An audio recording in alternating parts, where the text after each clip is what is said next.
Let's revisit our restaurant menus example from the last unit. And we have objects for representing menus, as well as for representing a dish.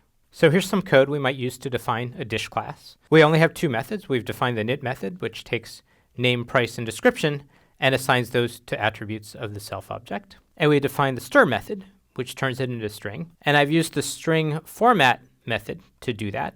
Format's a really useful method provided by the string built-in type in Python. We can see it's a string method. Here's the string, and then we're using dot and format as the attribute, and we're calling that method passing in these values. There are lots of things we can do in this format string to get output the way we want. Here, the special syntax with the squiggly braces allows us to put values inside our string. And in this case, we're putting the value of name, which is what was passed in as the name parameter. So it's going to print out the name of the dish, followed by the description with parentheses around it. And now for the price, we've got the price as our value passed in as price, and that's a number. We want that to appear with 2 decimal points, so it'll look like this. And that's what we get with the 0.2f. We could, of course, have written our own code to do all this if we didn't know about format. But format's a really easy way to generate formatted strings. And there are lots and lots of different things we can do with format. I'm not going to go into details here. I'm going to assume that you're all enough of a Pythonista at this point to be able to figure it out yourself from the Python documentation and from examples. And you'll find a link to that below.